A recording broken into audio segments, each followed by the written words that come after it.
శ్రీ మహావిష్ణువు చేతిలో ఉన్నటువంటి ఆయుధాలు కేవలం యుద్ధానికి మాత్రమేనా, లేక ప్రతి ఆయుధం వెనుక ఒక గొప్ప తత్వం, ఒక దివ్య రహస్యం దాగి ఉందా? సుదర్శన చక్రం ఎందుకు అంత శక్తివంతం? పంచజన్య శంఖం ఎలా శ్రీకృష్ణుని చేతికి వచ్చింది? నందక ఖడ్గం అజ్ఞానాన్ని ఎలా నాశనం చేస్తోంది?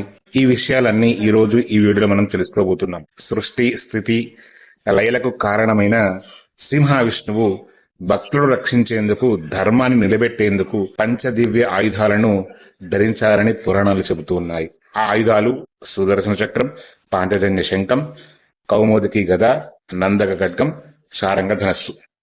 ఇవి కేవలం ఆయుధాలు మాత్రమే కాదు, భగవంతుని దివ్య శక్తులకు ప్రతీకలు, ఆధ్యాత్మిక తత్వాలకు చిహ్నాలు. ఆళ్వార్లు ఈ ఆయుధాలను భగవాన్ యొక్క భూషణాలుగా వర్ణించారు. వేదాంత దేశకులు వీటిని దైవ సౌందర్యాలకి ప్రతీకగా అభివర్ణించారు. ప్రతి ఆయుధం ఒక ప్రత్యేక తత్వాన్ని సూచిస్తూ ఉంటుంది. మొదటిది సుదర్శనం, మనస్సు, కాలశక్తిని. పాంచజన్యము జ్ఞానాన్ని, దివ్యానాథాన్ని.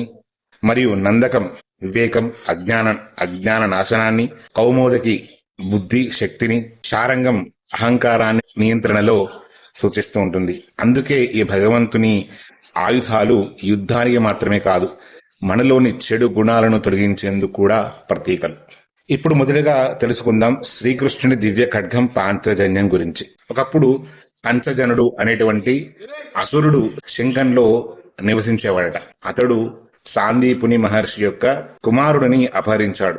గురుదక్షిణగా తన కుమారుడిని తీసుకురమ్మని సాందీపుడు శ్రీకృష్ణుని కోరుతాడు.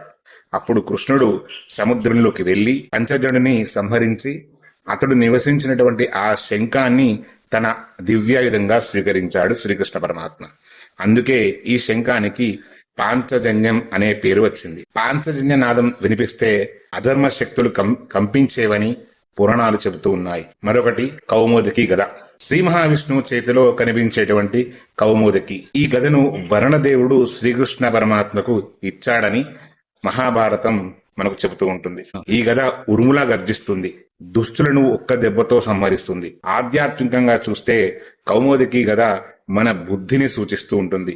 సత్యం వైపు నడిపించేందుకు దైవ బుద్ధి, అదే కౌముదికి తత్వం.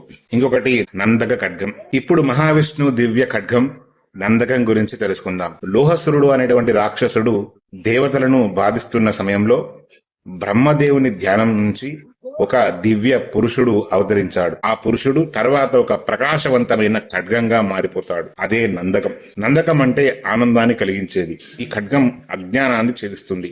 అందుకే దీనిని వివేకానికి ప్రతీకగా భావిస్తారు. మనలోని చీకట్లను తొలగించేటువంటి జ్ఞానం అదే నందక ఖడ్గం. శారంగ ధనస్సు. శ్రీ మహావిష్ణువు ధరించేటువంటి దివ్య ధనస్సు పేరు శారంగం. మహాభారతంలో శ్రీకృష్ణుడు విశ్వరూపం చూపించినప్పుడు తన చేతిలో శారంగ ధనస్సుతో దర్శనమిస్తాడు.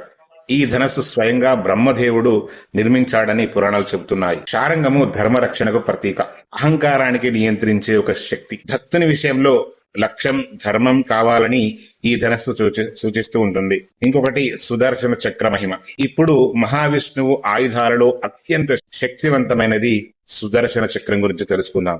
సుదర్శనం అంటే శుభదృష్టి, సుదర్శనం దివ్యమైనటువంటి దర్శనం అని అర్థం. సూర్యుని తేజస్సును భరించలేక సంధ్యాదేవి బాధపడుతుంది. అప్పుడు విశ్వకర్మ సూర్యుని తేజస్సును తగ్గించాడు.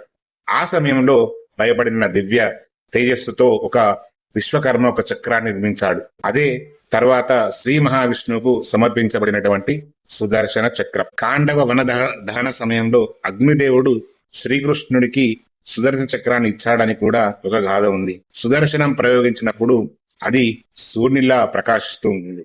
శత్రువులను దహించి తిరిగి మహావిష్ణువు చేతికి చేరుకుంటుంది. భక్తులను కాపాడే దివ్య శక్తి అదే సుదర్శన చక్రం. మహావిష్ణువు ధరించే వైజయంతి మాల కూడా ఎంతో ప్రత్యేకమైనది. ముత్యం, పచ్చం, నీలం, పగడం, వజ్రం వంటి మణులతో తయారు చేసినటువంటి ఈ మాల పంచభూతాలకు ప్రతీక. ఆకాశం, గాలి, అగ్ని, భూమి, నీరు, ఇలాగే పంచాయుధాలు కూడా ఈ యొక్కటువంటి మన జీవితంలో ఆధ్యాత్మిక తత్వాలను తెలియజేస్తూ ఉంటాయి. కాబట్టి భక్తులారా, శ్రీ మహావిష్ణువు పంచాయుధాలు కేవలం ఒక యుద్ధ ఆయుధాలు మాత్రమే కాదు, అవి జ్ఞానం, ధర్మం, వివేకం, భక్తి, రక్షణలకు ప్రతీకలు. మన హృదయంలో భగవంతుని స్మరించడం అంటే ఆ పంచాయుధాల దివ్య శక్తి ఎప్పుడూ మనతోటే ఉంటుంది. ఈ వీడియో మీకు నచ్చితే తప్పకుండా లైక్ చేయండి. శ్రీ మహావిష్ణువు మహిమలను తెలుసుకోవడానికి మన ఛానల్ సబ్స్క్రైబ్ చేసుకోండి. మన ఛానల్ పేరు శ్రీవారి దాసులు. ఈ వీడియోను మీ కుటుంబం సభ్యులకు, భక్తులకు షేర్ చేయండి. కామెంట్ లో ఓం నమో నారాయణ అని టైప్ చేయండి. చాలా మంది భక్తులు మన వీడియోస్ చూస్తున్నారు కానీ సబ్స్క్రైబ్ షేర్ చేసుకోవట్లేదు. ఎందుకలాగా? సబ్స్క్రైబ్ చేయడం వలన మీకు ₹1 కూడా కట్టు కాదు. కాకపోతే మీరు సబ్స్క్రైబ్ చేసుకుని లైక్ చేయడం వలన నాకు మరింత ఉత్సాహము, మన యొక్కటువంటి సనాతన హైందవ ధర్మ పురాణాల గురించి, మీ ధర్మ సందేహాల గురించి చెప్పడానికి నాకు ఒక ఉత్సాహంగా ఉంటుంది. కావున దయచేసి మన ఛానల్ సబ్స్క్రైబ్ చేసుకోండి, గంటపై క్లిక్ చేయండి.